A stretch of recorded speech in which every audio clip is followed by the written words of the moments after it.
Here at home, a very welcome sight on the streets of LA. After a week of protests and arrests, things are much calmer in downtown LA. City leaders say the curfew is helping and it will be around for a few days more. KCAL News reporter Laurie Perez live downtown. Laurie, what's it looking like down there?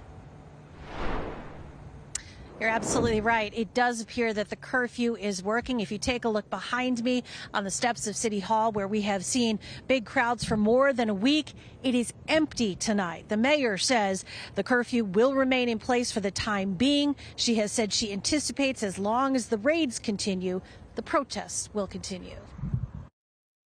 Overwhelmingly, they were positive. A day after 30,000 people filled downtown streets to denounce President Trump and his policies, LA's mayor thanked the crowd for staying mostly peaceful.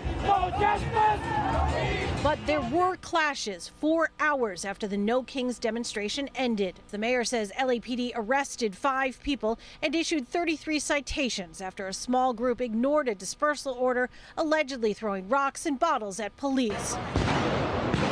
This video from City Hall shows police using tear gas to try and disperse a crowd and people throwing the canisters back at them, each side claiming the other initiated the battle. The mayor says what happened will be reviewed. What you didn't see last night was you didn't see massive looting, you didn't see massive vandalism, but you did see conflicts between officers and protesters, and that's going to have to be looked into. Violent or peaceful, the continued presence of protesters is having an impact on local businesses, and blocks of the city have been vandalized, prompting business owners on street after street to board up to avoid getting hit.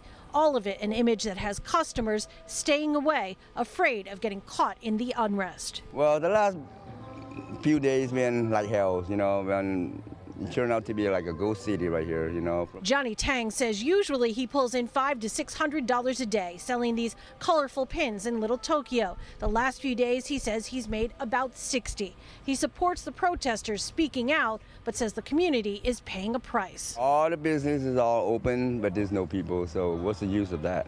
Not far away in Boyle Heights, the streets are equally empty. Here, it's the ICE raids that have driven the crowds of mostly Hispanic locals and customers into hiding. Mayor Karen Bass is appealing to Angelenos to help support the area, its families, and other spots in LA hardest hit by the immigration enforcement. I don't think the president understands that there are entire sectors of our economy that could not function without immigrant labor. We have 4,000 independent businesses in the fashion district, and the fashion district, as described by the owners and operators, is a ghost town. And on this Father's Day, the mayor said she is thinking of the fathers who are missing after being taken in by ICE. We are live in downtown Los Angeles. I'm Laurie Perez. Back to you.